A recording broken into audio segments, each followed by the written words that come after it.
Welcome to Something Unoriginal. On today's episode, we're joined by Connor Patterson. We talk about media, basketball, and a bunch of other random things. If you enjoy this episode, please like, follow, and rate the show. It helps us grow and keeps the episodes coming. Also, follow us on Instagram at Something Unoriginal Podcast so you never miss updates on the show. Thank you.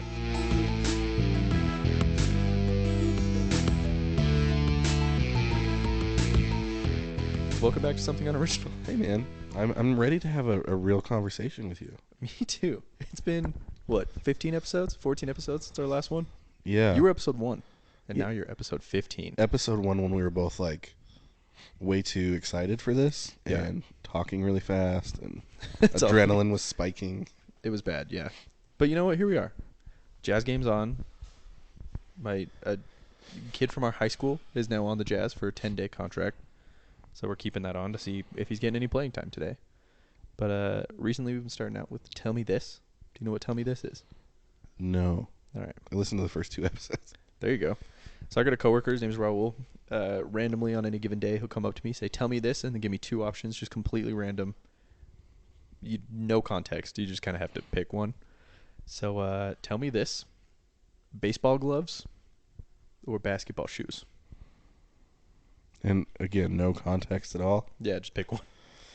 Give me your reasoning, too, as to, maybe what you're going through. I mean, I like basketball more than baseball to play, to watch, to participate in.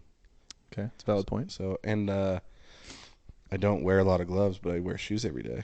So I think in my life I would pick basketball shoes. It's a valid point. I like that. That's good. Okay, thanks. I may go with the baseball mitt, though. Because you're a contrarian? Well, no, because, you may keep a pair of basketball shoes for like a year and a half. You can have that glove for your entire life. I guess if you're playing basketball all the time. Yeah. Well, even then. So I bought some Kyrie's a few years back. They're still great, but I don't play anywhere near as much basketball as I could. They would maybe last me 5 years. 5 years down the road, they're probably going to break down enough that I'm not going to. But if you played baseball every day, do you think your baseball glove would last forever? It definitely lasts a lot longer than some shoes. Yeah. They both need to be broken in. That's true. But you can break in a pair of basketball shoes within like a game or 2. That's true. You don't need any extra material to do that. Exactly. Okay. I think I'm going to go with the mitt on this one. All right. Well, I've talked about a lot of different things in the past. We've been watching The Last of Us show.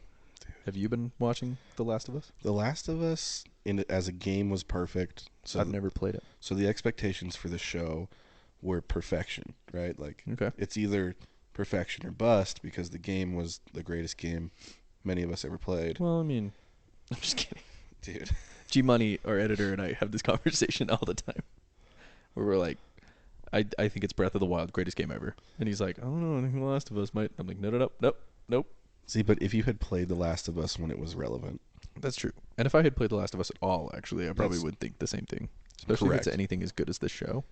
Oh, yeah, for sure. The things that they chose to change for the show make sense, especially when you listen to the creator talk about it, like, after the show.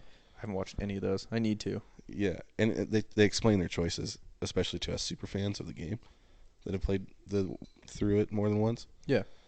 And obviously his decisions have reasons, and when he explains those reasons, they make total sense. And I think the show is perfect. I think that they casted Joel and Ellie, the only 2 really important characters. Oh, they're perfectly cast. So great. Cast. Yeah. And even the choices that they didn't explain in the casting of this, everybody thinks Pedro is the best. Pedro Pascal. Yeah. I was like, Pedro, who's Pedro on the show? No, he could play anybody, and we'd believe him. But he's the perfect Joel, and I love it. Yeah, he is he's perfect for that character. Yeah, for sure. Him and, I feel like he's similar to the Mandalorian in his character in that show. But then he also does stuff like the one movie he made with Nick Cage. So he's a versatile actor, but he's perfect for this. Yeah. Yeah, everybody compares this to the Mandalorian because they're like, oh, you got to take a kid somewhere, keep it safe. I never thought about that. That's nice. That makes a lot of sense, though. Through a lot of things trying to kill you. Yeah. Yeah. But no, I was going to say that Ellie, a lot of people didn't love the choice for her. They thought that she was cast strangely. Because in the game, she's a little different. She seems a little bit older and more mature when you get to her in the game. Mm-hmm. Also, the way that she gets presented to you, her relationship with people in the world are different in the game. Oh, really? How so? Like the main Firefly lady, what's her name? I can't remember. I forget. That's fine. I must not be a super fan. You're good. But no, I think she was a well casted character because you needed to immediately feel like you wanted to protect her. Mm-hmm. Whereas in the game, you kind of had the time to develop that feeling towards her because it's a game and you're learning how to play it. And That makes sense. every situation isn't 2 minutes; it's 2 hours when you try it 40 times because you keep getting bit. Yeah. Oh, I imagine you die so much in that game. Oh my gosh! In the game too, you can choose to play grounded survival mode, where you start at the beginning. Everything is realistic and will kill you in one shot because that's how the world works. And then when you die, you start back at the beginning. And it's like 5-6 hours of straight playthrough if you like are good at it. Does it ever get to be like a huge pain in the ass? Yeah. Well, if you're playing it that way. Okay, yeah, that makes sense. I mean, if you are that kind of masochist and you want to just not love anything ever again, because you have to be so careful. Mm-hmm. And everything becomes like a sneak kill. Yeah, that makes sense. So what do you think of this show as someone that has not played the game? I really like it. Because, I mean, I don't know. It makes me really want to play the game. I watched, Edge Runners. And Edge Runners? yeah, it's the Cyberpunk one. Oh, yeah. So I bought that game during a time where it was, like, super on sale. It was after everybody was super mad at Cyberpunk. Being like, oh, they released it too early. It's the worst. Why would they ever do that? Wasn't quite ready. Yeah, it was a little bit undercooked, apparently. And so everybody was pissed off at it. And then I saw it was like $13. And I was like, okay, I'll pull the trigger. Maybe I'll get around to it. And then I got COVID and watched Edge Runners, which is like their Netflix anime series that they did. Right. And I don't know, it got me to play the game. And I think that was kind of the point. So I fell for it. And I think this is doing the same thing for The Last of Us. But it's not the point of the show. That's true. Yeah. That's because the game number 2 came out, didn't do great as well. It didn't do as well as everybody wanted it to. Mm-hmm. A lot of people had weird opinions about that game too. Isn't that going to be what part 2 is? I hope so. Is season 2? Yeah, that'd be great. Because I loved the second game. Mm-hmm. I don't have any qualms with it. Would you say it's better than the first game? It is 10 years in the future, in both 2033. Well, I'm saying like it in our reality, it got made 10 years later, so the graphics are incredibly better. That's what you mean. The gameplay is smoother, but yes, also in the world, it's later. Oh, really? Yeah. By how much do you know? At least 5 years. Oh, okay. I don't remember exactly. I'm actually playing it for the second time right now. But in the first game, does it actually take place in 2023, or does it take place like 2011? I don't think it gives you a date. Oh, okay. But it says like present. It's like it's supposed to be a present day type of thing. So it happened when it was happening. So that's why when they released the show, they made sure it was 2023 in order to be like accurate to when it was released. Yeah. Yeah. Oh, I didn't know that. Okay. Yeah, because the technology was exactly what the technology was back in the day. Like when the first scene of the game, it's a TV that's got white noise because it was cable and it had lost signal. Oh, okay. Yeah. So it was one of those tube TVs, no flat screen. It was in the day that it was made.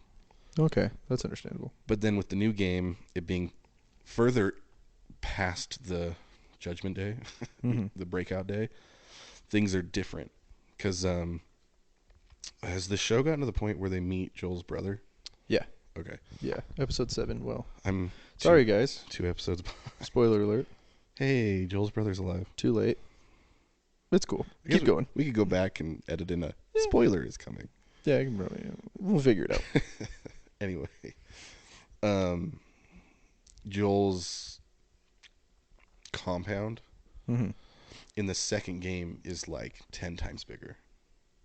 Joel's compound? I mean, Joel's brother. Oh, like in Jackson? Yeah.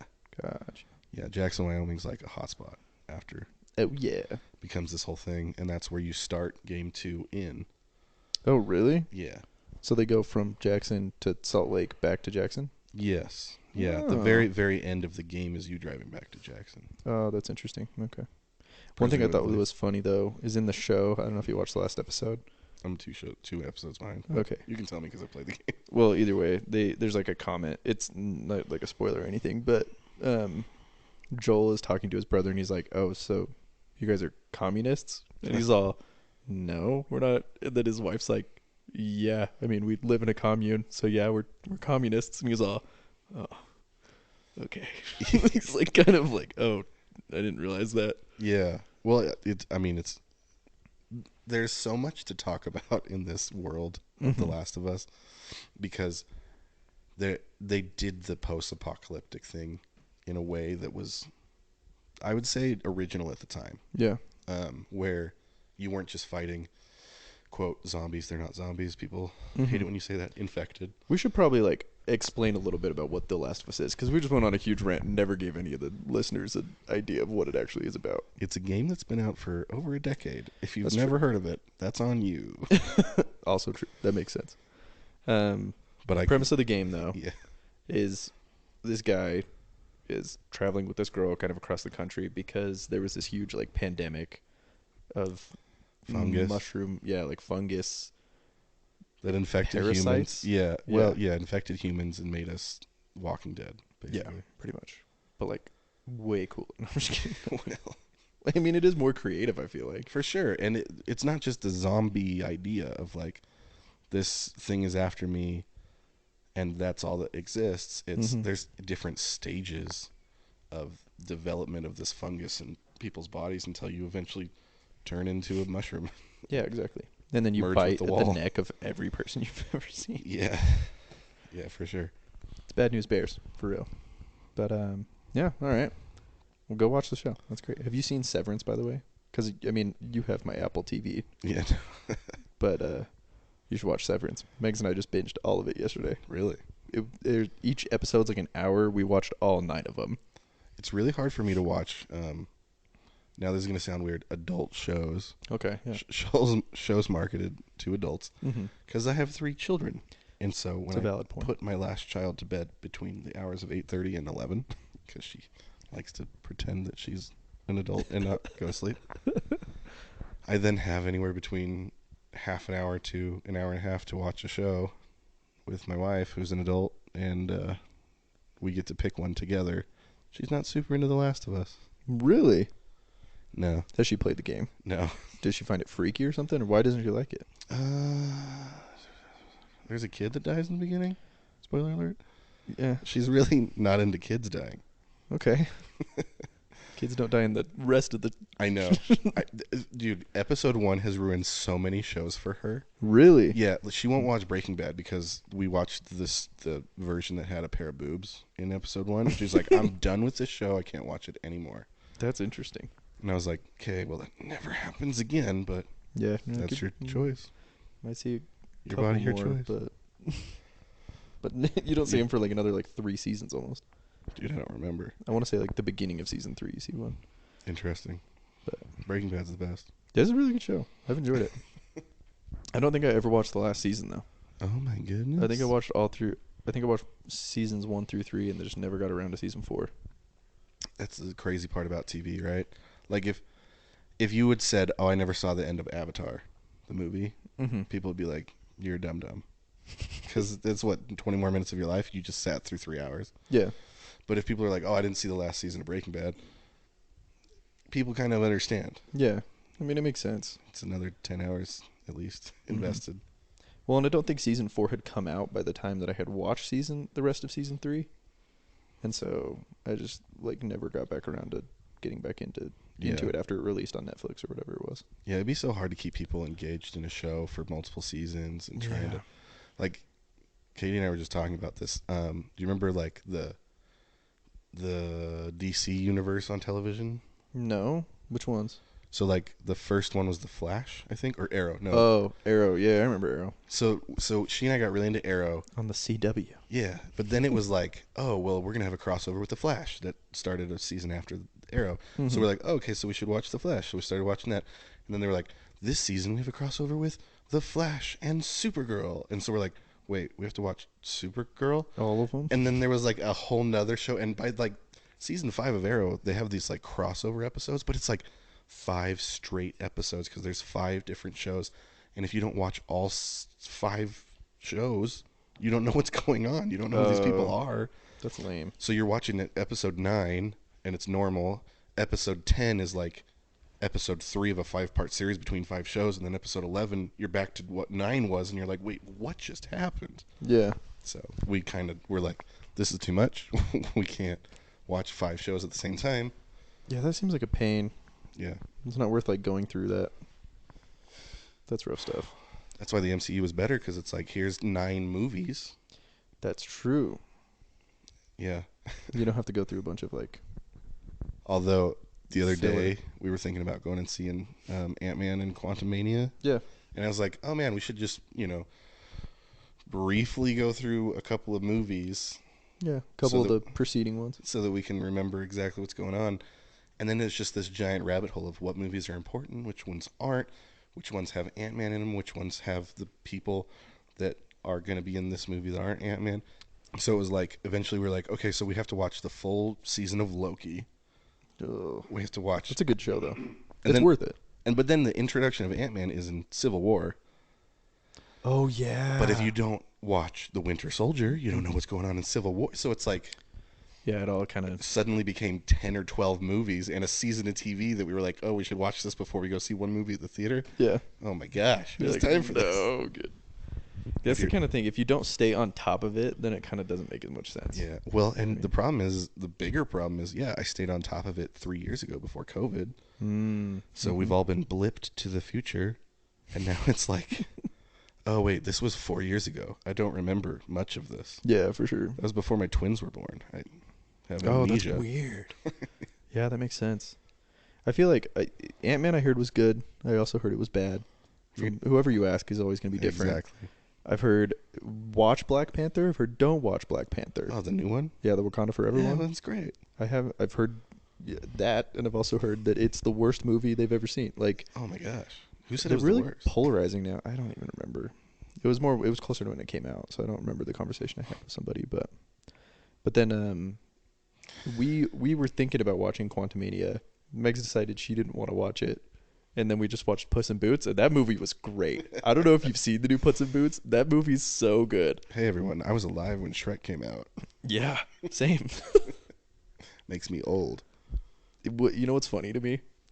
Shrek came out in April of 2001. So like 5 months before 9/11 happened. I don't remember 9/11. I remember watching Shrek in the theater. That's hilarious. So I I'm like right on the cusp. was the perfect age for Shrek. Like I was 11. Like Yeah. it was marketed directly at me. Yeah. And like when McDonald's was like, "Come get your green shakes in honor of Shrek," we were all like, "Yeah." So like I remember the Shrek mania before it was like cool to like Shrek. Mm-hmm. Dude, Shrek was great. Yeah. I still think it's one of the greatest kids movies of all time. Yeah. And Back the to kids media. sequels were great until the 4th one, and I never saw the 4th one. yeah, it's Don't watch it. yeah, it's great. Oh, Puss in Boots is good. I mean, spin-offs. That's good too. have you seen the newest Puss in No. Boots? It's worth it. Okay. Dude, Well, it's yeah. perfect. I love it. With 800,000 hours of content available, I'm not going to pay for content in my house. Okay, yeah, that makes sense. So we're just waiting. till it's free. Yeah. It's understandable. I can't blame you for that one. Yeah, man. Especially when I have turned on the same 2 episodes of Clone Wars for my 4-year-old 3 days in a row. Really? Because she hasn't noticed that they're the same episodes. Are you serious? Yeah, but I've been doing other stuff like cooking or cleaning and while it's happening, so I like don't know what's happening. By the end of the episode, I hear the music, I'm like, oh crap, I missed that whole episode. Then I'm just like, oh, I'll turn it on tomorrow, and she won't notice that we've been watching the same 2 episodes 4 times in a row. Really? Yeah. So Well, all right. it's hard to get through content. It's understandable. I guess it's hard to like. So you'll pick and choose whatever content you want to watch, right? Whether that's on Netflix or HBO or whatever it may be, and then you recommend something to someone, and you have to realize that like there's so much to go from, like to pick from, Oh yeah. that they may never get around to it. Yeah, I feel like it's like recommending even more so than a restaurant, like you have to just like say, this is the greatest thing that's ever happened. Mm-hmm. This is the greatest show I've ever seen. It changed my life. It'll help you cure your ED and male pattern baldness to get people even interested in looking it up these days. Yeah. Because in the back of your mind, every time you hear somebody say, oh, this show's so great, you think of the 3 shows that you haven't finished Mm-hmm. and the last season of Breaking Bad that you meant to watch. Yeah. And Backlog, man. And you're just like, oh, yeah, let me file this in maybe, underneath probably, and right below definitely. Yeah, for sure. Well, and then on top of that, like, to even get them to remember what the show was Oh, to yeah. watch, you have to remind them, like, 8 times. Dude, for real. I have to be reminded, like, 9 times, 8 or 9 times. Send me a picture. Yeah, exactly. And even then, I might check that text message later, but... Yeah, like, literally, the other day you were showing me a YouTube video, and then the next day Katie asked me what the name of it was, and I was like, I don't remember. Really? Yeah. Which one? The one she didn't like, she wanted, because she was like, I wonder if her twin's husband had seen it, because it was like his humor too. Oh, really? So she was on the phone with her, and she was like, oh yeah, they watched this show. He thought it was hilarious. I bet Ben's watched it. So Maddie was like, whoa, what's it called? And, Yeah. And she's like, I don't know, let me ask Connor. And I was like, I didn't file that. I can't remember, yeah. I didn't file that in the must-watch category, apparently. For anybody who's wondering, it's a skit by Gillian Keeves. Yeah, so Shane Gillis and all I had to Google was ISIS car dealership. And ISIS I found Toyota. It. Yeah. That's such a good video. Yeah. So it was easy to find, but couldn't remember. Gilly and Keeves. His last name is Gillis. Yeah. And so they just Gilly and Keeve. Because they were trying to, Key and Peele? Probably. It's probably similar to that. He's a better stand-up comedian than he is a skit guy, though. Yeah. Shane Gillis. He's real funny. I like him a lot. Yeah, it's funny because my YouTube, suggested reels and stuff is so dominated by the things I search for my children to watch and the things my wife searches for, like drawing videos and nail videos. Yeah. That I just have to search my own stuff because the algorithm is broken when a woman and a 4-year-old are both searching more things than the 32-year-old male that actually wants to watch this stuff. Yeah, for sure. I bet it throws off so many people's data. Oh yeah. Yeah, like my Netflix recommended for you, it's like this murder documentary, this action movie, and puppy dog pals. And so one of these things is not like the other. Oh, for sure. Dang, man. It's rough stuff right there. Yeah, algorithms, they haven't figured out how to filter out I just did this for my kids. Spotify's the same way. It's like, well, you listened to Encanto soundtrack 1,800 times in a row. Here's 700 more kids show theme songs, and I'm like, that's not what I want to listen to. I mean, to their defense, they've made separate profiles for these people, right? But they don't always switch over the profile. Exactly. In every single one of our streaming platforms, my kids have their own profile. But yeah, if they come downstairs while I'm watching The Last of Us, I'm not going to take the time to switch out and go get Yeah. I'm just gonna be like, oh, you want to watch Scoob? Okay, here it is. Yeah, for just real. Turn it on. Have you guys watched Velma with your kids? The new Velma? No. Yeah, I've heard it's awful. I have too. That one I have not heard good things about from anyone. Yeah, I don't think anybody likes it. It's like one of the lowest rated shows ever. Did you watch? Speaking of Velma, did you watch the new Addams Family thing? Wednesday, yeah. I watched bits and pieces of it while Megs was watching it, but I didn't. I mean, I got the gist of it, and I've seen a few episodes, but it was good. I liked it. I thought it was good. Jenna Ortega's half Puerto Rican, really? Quarter Puerto Rican, I guess. Her mom's half Mexican, half Puerto Rican, and her dad's full Mexican. So she's 3/4 Mexican. Is the headline? She's mostly Mexican, a little bit of Puerto Rican. Yeah, the listeners probably don't know that I went to Mexico on my mission. They probably heard a bunch of Puerto Rican stories, but there's been a few. I've had a couple people on the mission from Puerto Rico that have been on the podcast. So, but you're just now saying that Mexico wins again. Well, I mean, in this case, yeah. I mean, I'm not going to get into the politics of it or anything, but well, I will have a bias for sure. Every single person I've met that went to a Latin country thinks that the food in Mexico is better. Oh no, hands down, Mexican food is the greatest food in the world. Yeah, that's why it's everywhere. Yeah, for sure. You can get it in London. It's not very good, but you can get it. Hey, I mean, as long as it's around, that's all that matters. Yeah. We tried in Oklahoma one time when we lived out in Oklahoma. We tried this like Nepalese food. It was awful. It was terrible. But Meg's had some the other day and she said it was pretty good. So I mean, I guess it all depends on the restaurant, right? Well, yeah, For the most part. for sure it does. It's kind of unfortunate. Well, I mean, I don't know. I work for a franchise. I can tell you that a manager can make or break anything. That's true. That makes a lot of sense. Or owner, right? If it's a small enough business, the owner can make or break anything. Definitely. So a chef can make or break a restaurant. That's true. They can make some crap rice, man. Nobody will ever come back. I've had bad rice. Speaking of that, so do you remember that one time that you and I went to Ika Sushi? Yeah. Over by like Topgolf and Murray? Yeah, yeah. And it was amazing? Yeah, and it was like the best place we've ever gone to get sushi. Yeah. Well, Megs and I went today. Oh, really? It was not as good. Oh, man. It was like average at best. Oh, jeez. That's sad. Yeah. Makes me wonder if like we just hit it right on the head, like the perfect time to go. Yeah. The chef was good. The fish was fresh. I don't know what it was, but the girl bowed to us like 8 times. yeah, That was cool. that was cool. They gave us oranges at the end. They didn't give us oranges today. That sucks. Yeah, I was bummed. I found a new sushi spot, though. Really? Yeah. Ooh, what's it called? Oh, We'll talk about it off the air. okay. I don't want to blow it up too bad.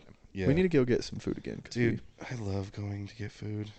Dude, there's a bunch of new ramen places around that we got to go try. I know. I went to the one across the street from my hotel. It's great. It's finally open? Yeah. Ooh. Every time I drive past that sign, I'm always like, Jinya ramen. Yeah. Yeah, every time I always pass it, I'm always like, those bastages. It's really good. It's not open yet. Why is it not open? No, yeah. JD and I went the other day. So it's worth the hype that we've waited like a year and a half for. Yeah. Oh, that's good to hear. I'm really excited for Katie to listen to this part because she's going to like slap me. But Good. We went to a ramen place, the 4 of us once. Yes. And she now compares every ramen place to that place, not because it was the best, but because she had an experience at that ramen place. Oh, yeah. That may or may not have made the food better. Really? The one in the ramen bar. Yeah. In Salt Lake. So now she's like, none of this ramen is as good as I want it to be. And I'm like, sorry, baby, it may never be that good again. It may never, ever be that good ever again. Yeah, I mean, that would do it. Yeah. Sorry, I got to take a sip of water here. Jazz are playing again. 2-point game. We are in the bonus. We Nobody should just cares. be sportscasters. We should. Dude, we've talked about how we want to bring this podcast to the wiffle ball tournament that we do every year with Zeke Polton. He was episode 2 of this podcast. We're going to live stream it and do it. Something unoriginal cast. Anyway, we'll see how it goes. Wiffle ball. Yeah, it's a wiffle ball golf tournament. Golf tournament. Yeah, wiffle ball golf tournament. It's pretty good. Where? Bountiful. Oh. It's at his parents' house. Okay. Yeah. It's pretty cool. You kind of get set up, you get like a pitching wedge or a 9-iron, and then go from there. Yeah, I'm really bad at golf. Oh, I'm terrible. Awful. The worst. We've also tried to go to Topgolf like 3 times and never successfully made it. Yeah, we gotta follow through with that. Now that the Vineyard one's open. Yeah, that should take some crowd away from the other one. Yeah, for sure. Yeah, that makes sense. We've talked about so many local things here in this one. Welcome to Utah County. Our Belgian listeners are not going to be happy about this one. Belgium. Yeah, apparently we have some Belgian listeners. Listen to every episode. I don't know anything about Belgium. Never been there. I hear they're pretty cool. I mean, there's a Belgian Grand Prix that I really want to go to sometime. Well, yeah, you'd like to go to every Grand Prix. That is true. Is there one that you would skip if you got tickets? If you got season tickets and airline tickets to every single one, would you skip one? Yeah, let me think about which one I would do though. Which one I would skip though. Maybe. I don't know. Imola, maybe. No, that one's cool. Almost thought you were gonna say Monaco. Honestly, Monaco's kind of boring from what I've heard. Really? Because there's no like overtaking. Well, yeah, because it's straight streets. Well, you start at the beginning, and if you start from pole, you'll it's like a 90% win percentage. Except for that one hairpin that you can just blow through and get a 15-second penalty. Oh, the chicane near the end there. Yeah. Yeah, that'll. Every single time I saw them stop and go around it, I was like, dude, somebody please just blow through it. And then somebody did at the end because it was wet, and I was like, yes. Yeah. Well, and they have to give that position back, which is unfortunate. Oh yeah, that makes sense. But yeah, I mean, Austin would be cool. That one would be super fun. Vegas they're doing the Vegas one for the first time this year. That'll be interesting. Yeah, it'd be super great to have $10,000 to get a ticket to the Vegas one. Oh, dude. You have no idea. I waited on the list. I signed up for the list to get on the. Yeah. You and I both did. Yeah, we did. To get tickets to the Vegas Grand Prix, and it was like $2,000. It was like $2,500 for standing room. Yeah, for the cheapest tickets. Granted, food was included. It was a 3-day ticket. I'd love Not worth it still. Pay you $2,500 to stand around. That sounds like a dream. We buy one ticket and we trade it out. I go to day 1 and 2. You go to the race on Sunday. That's wow. You'd rather go to qualifying and practice? It'd be way less crowded. That's true. Probably worse food though. Qualifying is cool though.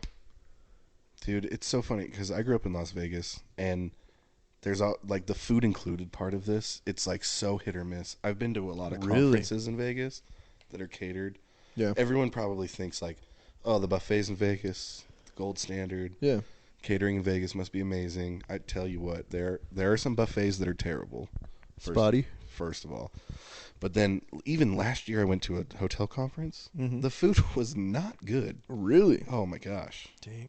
They even had like an entire section for all the Indian owners. Mm-hmm. And we went over there thinking like, oh, this has got to be better than like the weird fish they just fed me over here for the white people. Yeah.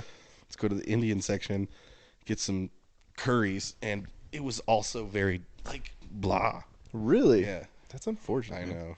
I feel like Utah stepped its game up with its food to the point where I met this kid from New York. He had just moved from New York City. And I was like, what do you think's better, New York food or Utah? And my coworker was like, oh, it's going to be New York food, hands down. Not even a question. Food in New York's going to be the best food around. And he was like, honestly, Utah food may be better now. That's amazing. Yeah. He said the quality in New York food has dropped. Like New York City food it's come down since the pandemic. He said, but Utah food, it's stayed up there, man. That's good quality. I got so many spots in Utah that I can't like miss, you know? Yeah. That I love. I just wish that near me, now that I have kids and I can't just like, hey, let's go drive in half an hour to a place in Salt Lake or Provo. Mm-hmm. I like need them closer to me. Yeah, for sure. I'm really hoping that Silicon Slopes catches up sometime. Dude, I hope it does. And not just like tsunami sushi where it's like $80 for one person. Goodness, yeah, it's way too expensive. I want these small hole in the walls like you get in downtown Salt Lake or now that are popping up in Provo. What happened when I was in college in Provo and it was like everybody wanted to go to Cafe Rio and they thought that was the best Mexican food in Utah. There was a poll while I was at BYU. No way. And yeah, it was like, what's the best Mexican food in Utah? And they asked like 100 students at BYU and the number one answer was surprise. Oh my gosh. I don't like that city. I don't like Provo. I know. Well, there's now some really good spots. It's getting cooler. Yeah, it's getting much cooler. And Valore's always been cool. Valore has always been cool. Shout out for Valore. It's a great place to be. Corey Fox. Good local music. Corey Fox, your Fox, is that what you said? Yeah, Corey Fox is the owner of Valore. Oh, nice. Family friend. Oh, really? Yeah. Handsome man. Wonderful beard. Let's get him on the podcast. Dude, I would love to. I bet he would. He just doesn't talk very much. That makes sense. Well, as long as you ask the right questions. That's true. You know, and preface it with, just talk. Yeah. Just don't feel bad to talk. That's interesting stuff, man. I want to talk to you about one more thing. Well, I mean, more than just one more thing, but this was like the one more thing I had on my list. Yeah, every prompt you have leads us to at least 8 subjects. Yeah. This one. How do we fix All-Star Weekend? Fix it? It's broken. It was the best. It was the lowest viewed it's ever been. Was it that because it was in Utah? I doubt it was because it was in Utah. I think it was more so because, like, it's less... I don't know. I think a lot of it has to do with it's really hard to get. It's on TNT. Oh, yeah. And, like, nobody has TV anymore. I mean, I am subscribed to Fubo so to watch all these Jazz games, and I couldn't watch NBA All-Star with Fubo. Really? Couldn't do it. That's hilarious. I don't get TNT for some reason. Well, yeah, that's a big part of it. Yeah. So I think it's just inaccessible. I watched it because my parents still pay for cable. Well, and the skills challenge was kind of underwhelming. No, that was super. 3-point contest kind of underwhelming. Yeah, I mean, yeah, Celebrity game was kind of underwhelming. I didn't even watch the Celebrity game. See, that's what I mean. Rising Stars was cool. Granted, we also went to the Rising Stars game, so that made a difference. Yeah, I wonder if a bunch of people in like California, Texas, were like, "Oh, it's in Utah. I don't want to hear a bunch of Mormons talk about crap," and they just didn't tune in. That's probably possible. I could see that happening. But yeah, TNT's the worst. Well, but okay, and then on top of that, during the All-Star game, I don't know if you watched it. Yeah. It's boring to watch now. Yeah. No, it was. It's just threes and dunks. Yeah. Well, and there's no defense. Nope. Mm-mm. How do we fix and it? Dame Lillard just threw up like 4 half-court shots in a row. Dude, he was like 2 for 10. Yeah, and but then like, when he makes the kept shooting one from the half court, everyone like freaks out, and it's Yeah. so cool. after 6 attempts. Yeah. No way, he did it. Yeah. Yeah, okay, yeah. I mean, he's an What- NBA player after 6 attempts. Well, also like 4 of the biggest all-stars opted out because they were injured. I mean, no Steph. Oh, that's true, yeah. Giannis played for 0.5 seconds, LeBron played for like, half a quarter, yeah. because he not that jammed much. his finger on the rim. It's so funny to me. Dude, he was totally going for the MVP. MVP because he wanted one more than he wanted to tie the most all-time. Who has the most all-time right now? Is it Kareem? It's either Kareem or Shaq. Or is it Kobe? They named it after Kobe. Yeah, of course. Oh, it but did. that was probably because... Rest in peace.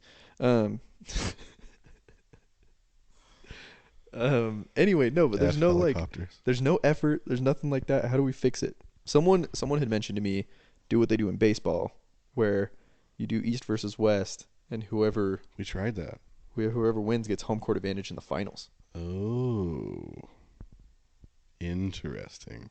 Do they really do that in baseball? They do that in baseball. If East beats West or vice Wait, versa. Is it AL? Yeah. American League versus National League. Okay. So if the American League beats the National League, then the American League in the World Series gets like home court advantage or home field That advantage. seems like a big prize to win. Yeah. Could you imagine? But also, East versus West, we did that for 20 years, and the West won the last 12 in a row. Yeah. Like, Well, and that's why you had to do the draft, right? but also they would have won again this year. Because, dude, the East is always like 2 really good teams and a bunch of garbage. Yeah. Normally, I mean, last year was very skewed. It was way more East heavy last year, but West has gotten better since. And then we traded Kyrie and Katie. Kevin back to To the West West. teams. Yeah, that's true. This is the first time Kyrie's on a Western team. Be like Giannis and all his brothers starting for the East, and then like all the real superstars for the West being like, oh, okay, we're gonna have it finals in the West again. In the West. It'll be fine. We're great. Yeah, it'd be interesting to see. Because, yeah, now that they've changed the format, you can't give them home court advantage. So what do? Yeah, the format also. I mean, the first year they did the like to get to a score. Let's add 27 in the fourth quarter. Mm-hmm. Was actually good. Do you remember that first year? Yeah. It was I like felt like competitive. There was real playing in the third quarter, the fourth quarter. I felt like because they actually cared about the charity money. But now it's like yeah. the young players don't care. They're like, okay, yeah, 100,000 to whatever. Okay, all right. Yeah. You know what they should do? Okay, I've been thinking about this a little bit. Okay. All right. Like financial bonuses for defensive stops. Oh my gosh. You think that they care about more money? I don't know. If you signed a $32 million contract and they're like, we'll give you $5,000 every steal you get, you'd be like, Well, no, I mean, okay, yeah, maybe not the case. No, I'm thinking about it's not very good.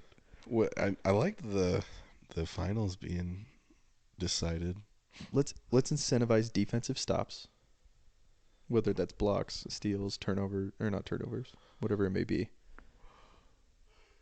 Oh man, I don't know. I mean, defense is great, but it's not as prevalent even in regular games. Like everyone wants to say, oh, the All-Star game, there's no defense, and they don't call travels. It's like, have you watched the rest of the season? Yeah, but it's still better. Like even watching this game right now, there's some defense being played. There's nothing in the All-Star game. Yeah, they just let them walk. It doesn't matter. The drives are just, they're always successful. Well, I mean, you saw the NFL change their Pro Bowl to like flag football, right? No. Yeah. Really? Yeah, the Pro Bowl was played as flag football this year. Is that like their All-Star thing or whatever? Yeah. No way. Because they're always worried about injury. Yeah. And that's the same thing with the All-Star game, right? Yeah. Like if they're playing super hard defense, nobody wants Draymond coming in there and hit you with the elbow Hmm. Yeah, that makes sense. because everybody uses the All-Star break to get healthy. Okay. Here's an idea. Ready for this? Okay. Yeah. This is a bad idea, probably. And I don't know why I'm laughing so much. It's mostly because I'm trying to remember my own thought. I'm excited. I think we have, because there's 24 players, we have a 24 spot tournament, 1-on-1, Oh my god. and then you win home court advantage in the playoffs for your team. For your team. So you could be the 9th seed. You could be going into the play-in tournament, but you won specifically the entire 1-on-1 tournament in the All-Star during the All-Star break, and your team goes all the way to the finals with home court advantage. Well, that no one under 6 has ever made it to the finals. True. Yeah, wasn't that the Rockets in '95? Yes, sir. Well done. I think besides 1-on-1, maybe not, but like, what about half court 3-on-3? That would be cool, and have 2 games going on at once. I mean, how do you watch? I That's mean, true. I guess at home you can't watch them both at the same time. but what if it was just like pick up ball to 21, right? 3-on-3 tournament, Ooh, you know? yeah. And then it's not like we have the 5 starters and the 17 off the bench, and everyone's going to try and get some playing time in the All-Star game. And Should we do a 3-on-3 tournament instead of the skills challenge? ooh, that could be better. Because the skills challenge, I feel like they try to make it cool every year, and I think it's better than it used to be, but I just feel like it's not. Players Yeah. don't care anymore. Also, like, what skills? Show us how you can pass. It's Yeah. like, okay. Yeah, that's true. They had a cool skills challenge this year. I don't know if you remember it. Yeah, the passing thing Well, they had the passing, and then they had the weird like obstacle course that they used to just always do. that 3 people went the wrong way on. Yeah, yeah. And then they did like I don't remember like the shooting drill thing where they like Oh, yeah. had to do that. Yeah, 4 points from here, 5 points from here. yeah, The total of all 3 teams was like 9 points. yeah. I think one of like the all rookie team got like 4. Yeah. The Antetokounmpo brothers got like 8 total, Seriously. and then the Jazz got like 12 or 15 or something like that. Yeah, it was awful. Yeah. Interesting stuff. Let's put 9 non-shooters together and try and make him shoot from the 3-point line. That's what you do. They should have 2 3-point contests. One specifically for good shooters, and the other one you have to be shooting less than 30% that season in order to qualify for it. That'd be hilarious. That would be interesting. And it's under 50% from the line. From the free throw From line. the free throw line. You just got like people like Shaq and DeAndre Jordan at the 3-point, just like holding a tennis ball, just chucking it to the rim over and over. This may make it more interesting, honestly. Yeah. But then the game, it still comes down to the All-Star game. How do we make the All-Star game more interesting? I don't know, because you're trying to get the players to buy in, right? Yeah, And not get injured. I'm telling you, that's true. there'd be nothing worse for your career than breaking your ankle during the All-Star game because you were trying to like get back on defense too hard. Yeah, that's true. But at the same time, like, I don't know. I just feel like it's Also, the All-Stars don't get voted in based on their defense. You know, people like Rudy did. That's true. He had to win Defensive Player of the Year almost 3 years in a row before he ever got that's true. into the All-Star game. How many times has he won it? 3 or 4 times? Yeah. Is it 4? I- I think it's 4 times. Okay, I don't remember. that's great. You know, The and second most of all time. Draymond Green doesn't get to a lot of All-Star games. That's true. Pat Bev never been to an All-Star game. He Yeah. prides himself on his defense, which is mostly Yeah, like but he's mediocre at best. yanking at people's waists. And Yeah, he's also Spitting kind of in their face. obnoxious. remember that time that Jokic pushed that guy in the back, Oh yeah. almost took his head off? One of the twins, Markieff Morris, Marcus Morris, one of the Morris brothers. That was amazing, and we don't talk about that enough I think we need to. because that was like straight up. I'm back in Russia-occupied Germany, and you're trying to take my life. I'm going to take yours first. Where's he from again? It's not Slovenia. That's where Doncic is from. Are they not from the same country? No, I think he's from Czechoslovakia. No, that's gonna bother me. I gotta look this up. This is why we need a Jamie. Like a person fact checking us the whole time. Yeah, somebody that can be on our Google at all times. What's his name? This was my point to my boss when he was like, Keep going, yeah. you should be in the NBA because you're 6'3" and you're good at basketball. And I was like, dude, anybody that's white in the NBA is from communist Russia. Yeah, he's Serbian. That's what it is. Exactly. So yeah, your point taken. Every white guy in the NBA these days, it's like you either punched people at Duke or You come from the Slavic countries. I love that you called out Grayson Allen so hard. I do not like that kid. I don't either. Anybody that has a literal tantrum on the bench next to Coach K deserves to just be cut from all basketball for the rest of your life. Ooh, yeah. He's a good 3-and-D guy. We'll give him that. How about Mac McClung? He saved the dunk contest. That's true. He's listed as 6'3". I think he's listed at 6'3". I think he's 6'1". Dude's got hops. Dude, he's a 43.5-inch vertical. Dude's got hops. He didn't go to the draft combine. He went to the G League equivalent of it, and he recorded the 7th highest. If he went to the combine, it would have been the 7th highest vertical ever. Also, shout out to the second white guy to ever win the dunk contest. It was the first.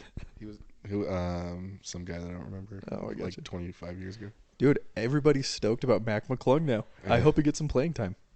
Yeah, dunk contest does not equal playing time. That's true, but he's become. I was watching this video earlier about how he's really improved his passing ability, and he's a great scorer.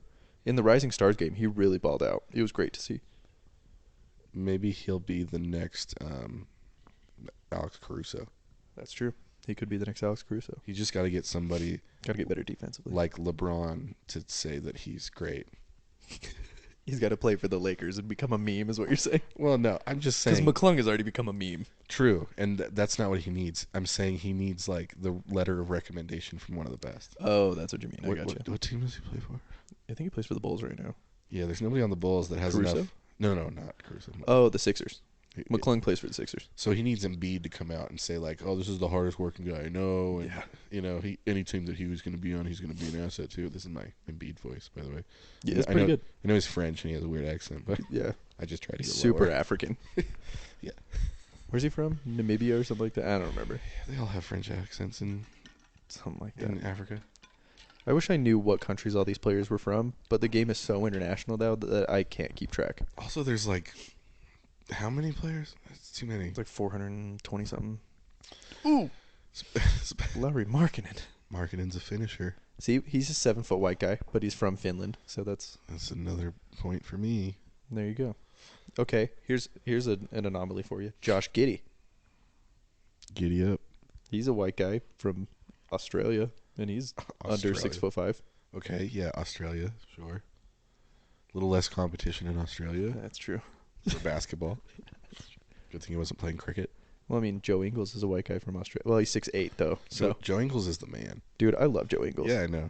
He's the kind of guy you don't want to play against, but you want on your team really bad. Yeah, his trade hurt me more than Donovan's. Really? Yeah. Interesting. Why is that? 2 reasons. One, he was injured at the time, so it was kind of like a middle finger. That's true. And I was tore his Achilles. And I was like, nah, dude, you can't do this. You can't do him dirty like this. Mm-hmm. Especially when he's been I'm a Jazz and this is the greatest. Oh, yeah. He was so outspoken about how much he loved it here. I think the idea, too, though, was we'll trade you to free up some cap space to see if we can win the season, but we're going to get you back next season. Yeah, that never. Once you're a free agent. Never and then they were like, we're just going to trade the team. Yeah, we're tanking. Yeah, we're getting rid of everybody. Yeah, and that was why it was way less personal for Donovan, right? It was it was like we're trying to go after new talent and rebuild and blah blah. And Donovan, there was a vibe that he liked it here, but he wouldn't mind getting out someday. Yeah, exactly. I think he was impartial to it. Yeah, I didn't feel that way about it. He said he wanted to run it back. I believe him, but I think he was cool with being traded. I also really think he didn't want to be on Rudy's team anymore. Yeah, I think so too, yeah.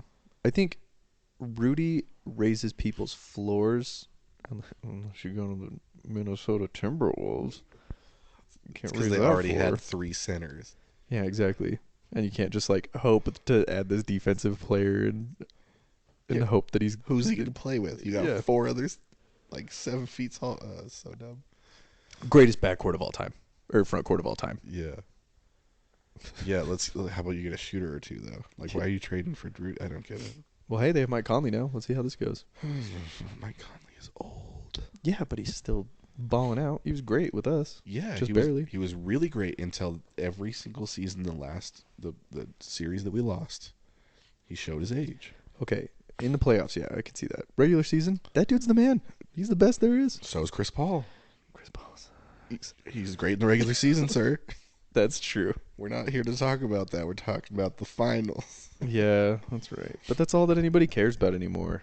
I feel like we need to get back to liking the regular season. I love and the All-Star regular weekend season. and stuff like that. I love the Nobody regular cares season anymore. for the record that dictates the playoffs. Yeah, I don't know. I love seeing regular season games. I feel like they're important to me. Look at that. Good job, Walker Kessler. That dude's an animal. Okay, so I don't know if you've heard any of these statistics. He gets more blocks per minute than anybody in the league, and he's a rookie.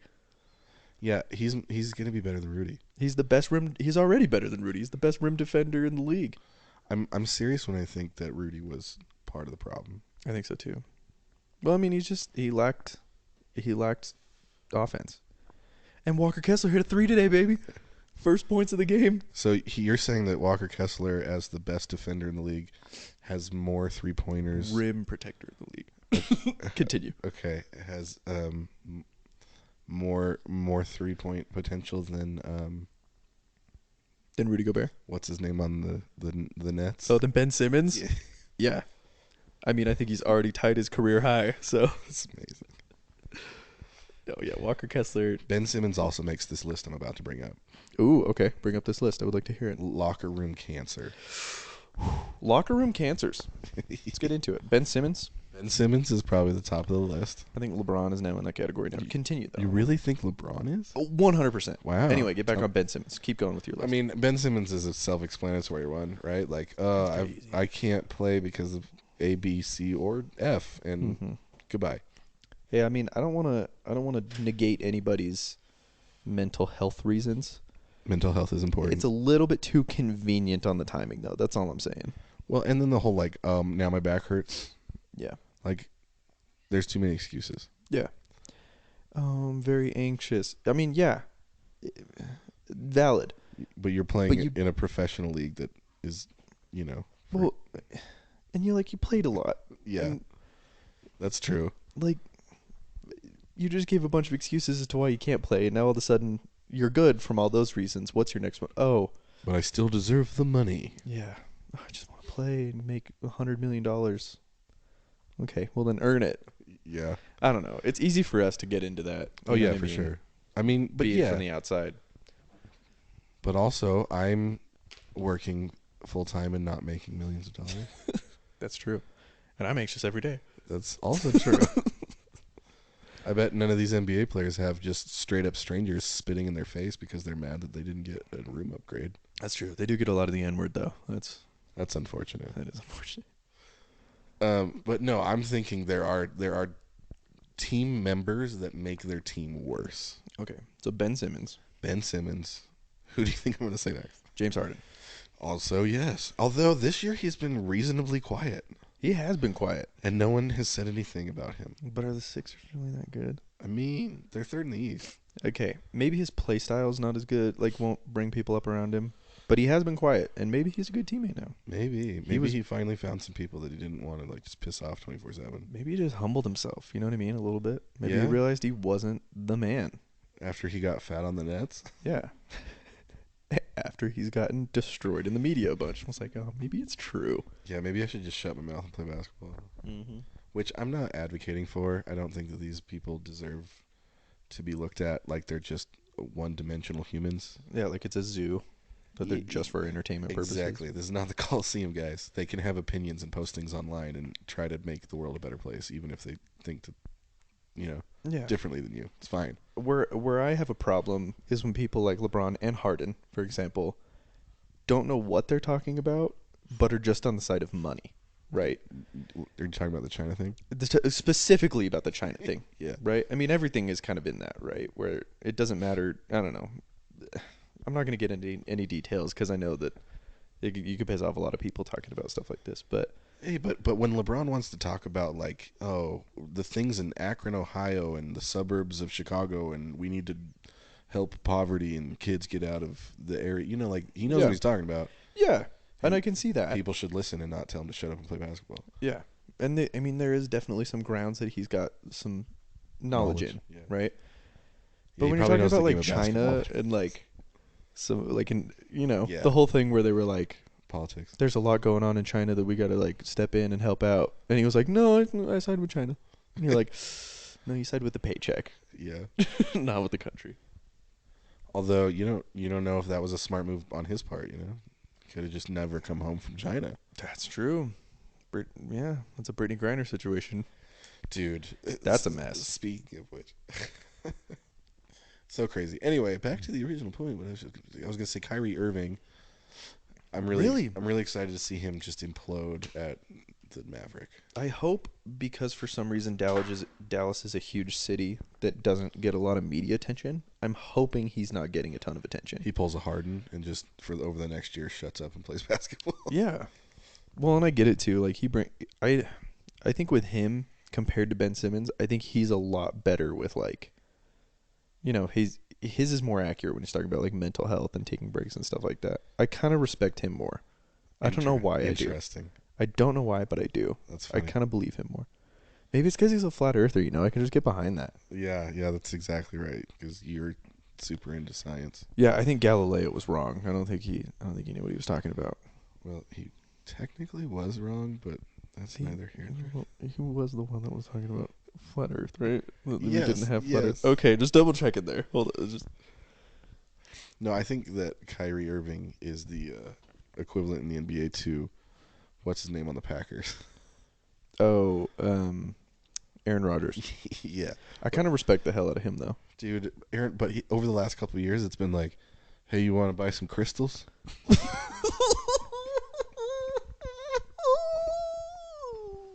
Okay. You know what I mean? Yeah, okay, I can see that. Has he really moved that way? Because all I knew about was like what he talked about on Joe Rogan with like The vaccine. the vaccine thing where he was like, yeah, they were like, are you vaccinated? He was like, I am immunized. And they were like, okay. They were like, why'd you lie about the vaccine? He's like, I didn't. I said I was immunized. Exactly. No, I think he's a little out there. There's a lot of professional athletes, all humans. Mm-hmm. Let's not even bring athletes into this. Let's just say humans in general are very misled about scientific methods and things. Yeah. Hopefully we can get our stuff together. Dude, the internet has broken us. I think we just don't know what to do with all this information. Well, like when I was a child and the internet was new in, early 2000s, every teacher, leader, parent that I talked to would always say the same things like, you got to be careful of the internet and the information on there because there's lies and stuff. Get it out of books. And now those same people post on Facebook about lizards stealing babies for their hemoglobin. Hey, all I'm saying is the lizard people that live underground are definitely a real thing, all right? But yeah, we keep getting so distracted. I know.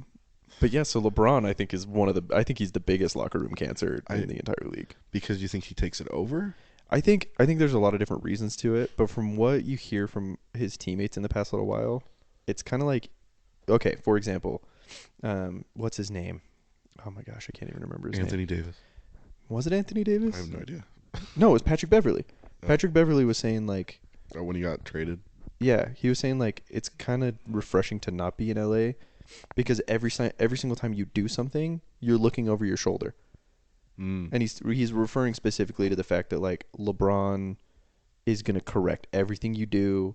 It's all about how like you're doing it wrong and he is showing you how you need to do it right, and like it's just this huge like, well, he's not good for a team anymore. Let's start with Patrick Beverley may not be the most humble basketball player. He's not, but there might be some merit to that one. Yeah, sure. With everything, take it with a grain of salt. But I'm just saying, if I'm going to trust anyone in the league about anything, it's definitely not going to be Patrick Beverley. Okay, that's valid. Unless it's trust to get to punch in the face.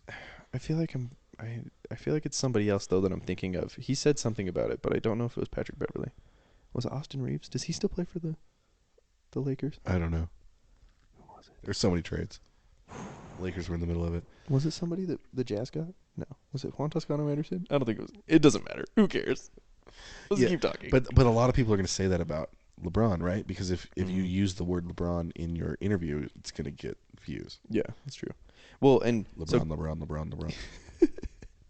So KD has talked about this apparently, where he was saying like he's never been teammates with LeBron. He hasn't been teammates with LeBron, but he's talked about how like you can't focus on basketball if you're on LeBron's team because no matter what, it's never his fault.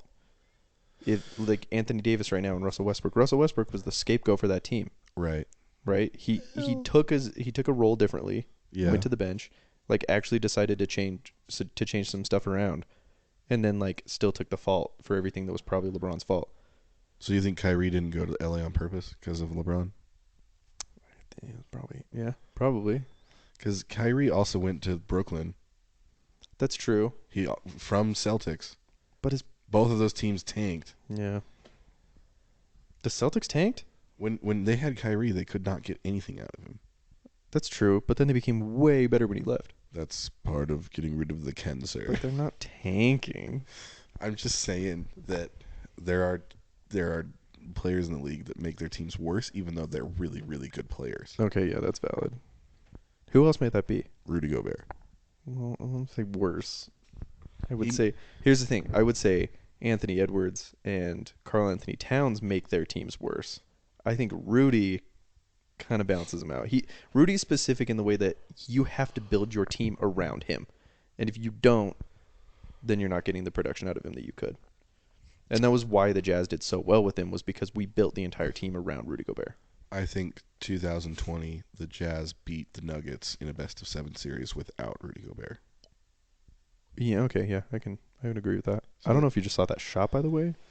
With 4.6 seconds left. Walker Kessler, 4.6 seconds left, just tied up the game. The fact that this is a really close game between the Thunder and the Jazz is kind of sad. Because the Thunder are straight booty cheeks. They're pretty bad. They're actually, have you seen their record this year? They're kind of closer to 500. You mean fourth in the West? Fourth to bottom in the West? Fourth to the bottom. I mean, there's no better than the Lakers. They're like tied with the Lakers. Are they really? Yeah. I actually haven't looked in a hot minute. I mean, they're not much better than the Jazz, or worse than the Jazz. Yeah. I mean, they're not the Rockets. Yeah, that's true. Or the Pistons. Someone was saying, who was it? Aaron Gordon? One of the two Gordons. Eric? I think it was Eric. He was saying that, like, the things that the rookies are getting away with in Houston, they would never get away with in other teams. Like what? Just like the fact that they're, like, not passing the ball at all. They're, like, not taking any responsibility or playing any defense. Like, the reason they're getting away with what they're getting away with is because they're with the Rockets and nobody cares. And he's like, if they go to another team, they're not getting the privilege that they're getting. Why do the Rockets suck so bad? Like, why do they not care? Well, I think they're the youngest team in the NBA, but I also think they're just kind of like almost giving their rookies play time instead of like actually developing them. That's unfortunate. But like, what's the end game, dude? Are they trying to get better? Like, they're not tanking to get picks because they don't have picks. Yeah. I don't know. I don't know what the whole plan is there.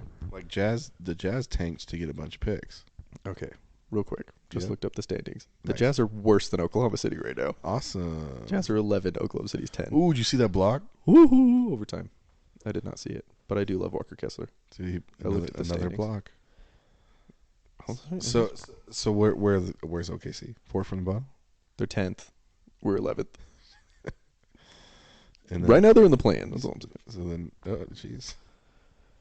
Who's the three below the Jazz? The Lakers, Oh boy. Trailblazers. Really? Mm-hmm. It's actually so. Portland is 12. The Lakers are 13. San Antonio is 14, and Houston's 15. Looks like it's not Dame time anymore. Ooh, got him. Yeah, it's kind of sad. Yeah. Wait. Portland, Lakers. San Antonio. Oh yeah, the Spurs. I always forget that they're a team. They're so bad. They're not bad enough for me to know that they're bad. Mm-hmm. But they never do anything memorable. I literally forget that they exist. Well, it doesn't help they're in a small market. They're in a small market.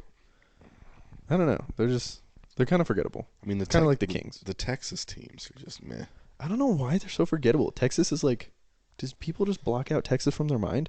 Not in football. There's Cowboys are America's team. Dak Prescott is a choker. Hey, he won the sportsmanship award.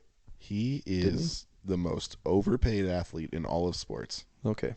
I don't know anything about football. Yeah, that's why we talk about the NBA so much. Exactly. I've avoided talking much about Formula One in this podcast because I know that I will lose everybody. Nobody wants to hear about it. Everybody likes to talk about Formula One, but they don't want to talk about specifics like you want to talk about specifics. Okay, that's also true. But nobody knows anything about Formula One. Nobody cares. Lots of people care. It's the biggest sport in the world besides soccer. Okay, anybody in Utah? That's true. Nobody cares. Nobody in the United States cares like they should. Well, Or they could. Not they should. People in Miami cared for about 3 days. That's true. That Lots is of true. celebrities cared in Miami. People for 3 days in Vegas are going to care a lot. Yeah, that's true. My parents don't care. People in Austin, Texas care every year around October, November. Formula One is about getting bigger in the United States. It is. In fact, Drive to Survive, the newest season was just the came out. smartest thing that they ever did, right? Because like college football playoffs, the tagline is the greatest story ever played. And people want a story, dude. That's true. I've tried to explain this to Katie a bunch where she's like, oh, The Bachelor and this. And I'm like, my Bachelor is college football season. No joke. Like, this freshman starting quarterback is going to make it into the playoffs because of X, Y. Like, it's so much story. I can't get into that story. I know. I get it, though. I understand. But you're into the Formula One story? Yeah, that's true. I mean, it's easier to follow, I think, is why. There's only 20 drivers, 10 teams compared to, and they race once every other week probably. Yeah. Compared to every week, 45 teams are playing. They all get one bias televised. Okay. No, I get it. So it is a lot more information to process and follow, but that's kind of why I like it because, I mean, I also like Formula One, but just not as much as you do. It's definitely harder to get your hands on, I think. Because college football, you can kind of watch highlights or anything like that at any time. It's also everywhere, and you went to high school where there was a football team, and your dad watched NFL. And football culture in the United States is huge. It exists. Yeah. That's why we don't know anything about cricket. What is that? Cricket? The game? Just kidding. I was like, what? But have you ever heard an announcer talk cricket stuff? No. It is the most hilarious. Like, they use... In 1 minute, they're going to say, what, like 100 words? Yeah. I know 3 of them. It's like, have you seen Fantastic Mr. Fox? Yeah. It's like what is that game called? Whack-Bat? It's like Whack-Bat. Do you know what I'm talking about? I don't remember that.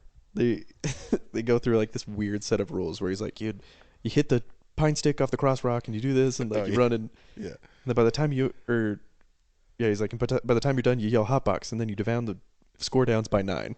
Yes, it's the ultimate American game from New Girl. Oh yeah, True American. Yeah. There's like no rules. Yeah, I want to know how to play that game. Right?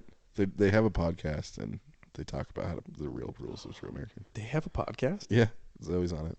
Really? Yeah. Is it who from the show? I think it's Zoe. So Jess and Winston. Ah. Yeah. What's his name again? I can't remember. In real life? Yeah. No idea. Lamorne Morris. Nice. Yeah. Pulled that out of the back reaches of your mind. I remember that. Dang. Everybody's got a podcast. Everybody's got a podcast. You got a podcast. I'm surprised that I have a podcast. This was going to be our podcast. Yeah. I mean, we can... Season 2. There you go. We'll just bring you on every 15th episode. There you go. See you on 30 and 45 and 60. Cool. And 75. Sounds good to me. And 90. Or we'll just half it every time. And I'll come 7 next time. Yeah, exactly. It'll be interesting stuff. Well, last thing. I'm buying a gun. Nice. I'm pretty excited about it. You don't own it currently? I don't currently own a gun. Okay. And what kind of gun do you have? Which one? Oh. I didn't know you had multiple. Yeah. Yeah, I'm a true American. Nice. Those are the rules. Yeah. You have to have a gun. Yes. We're thinking about buying a gun. We are buying a gun. Okay. We're trying to figure out which gun to buy. Cool. We're getting a 9mm on the podcast. Okay. Yeah. You want a 9mm for the plethora of ammo availability or stoppage power? Just concealability. So you're looking for a concealed carry? I am looking for a concealed carry weapon. So a subcompact because you don't want to carry it full size. Yeah. Okay. So we're looking for. We've narrowed it down to 2 guns. An M&P Shield. Nice. And which is a Smith & Wesson for the people that don't know what that is. Which I didn't know what it was. Anyway, and a Glock 43X. Okay. Have you shot the Glock 43X that's modular? I didn't know it was modular, but yeah, okay, yeah, that one. Okay. We shot them both today. Okay. And those were our 2 favorites. We also shot a P365. It was a little bit smaller, kicked a little bit more. It was fun. Smaller mag. I don't know. It was good. I'd be satisfied with it. Yeah. And then the one that I hated, couldn't stand. Oh my gosh. The Hellcat Pro. Okay. I don't think I've shot that one. Is it a Springfield? I want to say it's a Springfield. Maybe it's not. I think it's a Springfield Hellcat Pro. Didn't like it. Favorite gun I've ever shot is one that I don't own. What is it? It's the HKV P9. What is that? It's amazing. Mind you, all of these, I only know those 4 models of gun. Because you just tried them? Because them to memory? those are the ones that people have recommended to me, Oh. and I've tried. I have a SIG P938. Okay. Subcompact. It's a 9mm. That's what I carry. Is it pretty small? Yeah. But it's got 7 rounds in the mag. 7? As long as you have the extended mag that you can put your pinky on. All right. So it's the full grip. Okay. With the 7 rounds? Yeah. Dang. I'm looking for something between 10 and 15 rounds. Yeah, I mean, a subcompact, that's hard. Well, especially a 9mm. I guess I don't need a subcompact. Okay. The P365 is actually a pretty small 10 round Just a compact. 10 round gun. Yeah. I mean, it's all for what you want it. What do you want to do with it? Do you want to put it in your waistband and conceal it? Yeah. It's hard, dude. Really? Yes, I would, dude. When you're thinking, oh, what gun do I want? What gun do I want? More importantly, what holster do you want? That's a good point. Because oh man, some of them are so uncomfortable, and it's just like, how do I fit this into my everyday? It's valid. Yeah, that makes sense. You want the 365 is a good size for that. You want something that's comfortable, that you obviously aren't going to forget about, right? If you have that little pea shooter in your pocket and you don't remember it's there, that's useless. Yeah, that's true. But not something that's going to dig into your everything. Yeah, that would cause a problem. And then I bought Katie a Glock 42, but I ended up just Ooh, why'd you pick the 42? Carrying that one. Well, I wanted something. I like Glocks. Okay. Reliability. Yeah, and the profile on that is very thin. Oh, really? Yeah, so it was easier for a woman to carry because they have tighter clothes, right? Because the SIG has like safety on the outside and a hammer. There's a lot of exterior components. Which SIG? The one you were talking about, the P whatever? 938. Yeah, 938. That one that I carry. And it's harder if you have tighter clothes because like the hammer can like catch on stuff. And there's a lot of stuff on it. Yeah, for sure. And the Glock is all internal. It's very sleek. It's a very thin profile. Yeah. And then we went with the 380 special on the ammo for that gun because 9mm was a little bit too much recoil for her. Okay. Also with the short barrels, you get a lot more recoil. Yeah, with higher drains. Sure. And so that just worked out for her. But then it ended up being the one that I actually carry every day because she stopped. Oh, because it's so much lighter. Because the SIG's all metal, but those Glocks are basically all plastic except for the whatever the top part is called. Yeah. So, then question for you. Do you have a concealed carry permit, or are you constitutionally carrying? I have a permit. Okay. Nice. Katie has a permit. How was that process? It's the easiest thing in the world. Really? It's I hear in Utah it's like super easy. Yeah, it's half an afternoon. It's one class, and the guy that tells you like don't point it at people if you don't want to kill them. 90%. Don't shoot other people. Yeah, that's 90% of the class. That's all you gotta do. You gotta not shoot other people. Yeah, he just. Well, the guy that taught my class was just like, hey, it's really important that you know that this is not a deterrent, and you don't just pull it out unless you're ready to fire. Yes, That's sir. a good instructor. Sign my paper and let me put this in my back pocket and leave. That's pretty cool. Yeah, that was easy. Do you have like a molded holster for yours? No. I feel like those are the way to go. It depends, right? It depends on what kind of belt you're going to use, what kind of pants you're wearing. I actually have 4 holsters. Really? Yeah. One of them's leather that I like that kind of molded to itself, you know? That's what I carry the SIG with. Since it's so much metal, it really just protects me from getting jabbed. Yeah, I'm with that. That makes sense. So, my first gun. Yes. What would you recommend I get? I mean, it's funny because growing up around guns, I'm partial to the Glock because it's so easy to like clean and maintain. They never jam. Katie's does. It's so small. But they're just. I mean, the commercial for the Glocks back in the day where they froze it in a block of ice and they chipped it out of the ice and immediately picked it up and fired it because it's just going to survive anything. That's so crazy. Well, it's what cops use, right? Don't Yeah. cops use that in SIGs? And that's why I have both a Glock and a SIG, because my it's dad also has a Glock and a SIG because he was a law enforcement. It's understandable. That makes sense. And so yeah, those are very common. But like I said, my favorite gun I've ever shot is an H&K. What is that? It's a brand, HK. Oh, okay. Never heard of them. Yeah, it's not as big as like Smith & Wesson and stuff. Gotcha. My knowledge is limited to like the 3 that I've mentioned: Springfield, Kimber. I would not get a Ruger. Ruger is one of them. Yeah. Benelli's one, but I don't think they make handguns. Yeah. And Browning, and I also don't know if they make handguns. I have a Browning shotgun. Is it pretty good? Yeah, I mean, it's a shotgun. Is it a home defense shotgun? When I put the right barrel on it. My man. I have 3 barrels. They're pretty interchangeable, right? Yeah, That's super good. easy. Is it? Would you say all your guns are pretty easy to clean? Yeah, well, yeah, once you get a kit. Okay.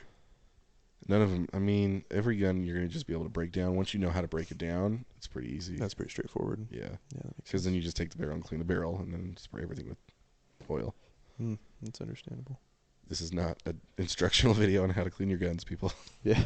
Don't just take that as advice.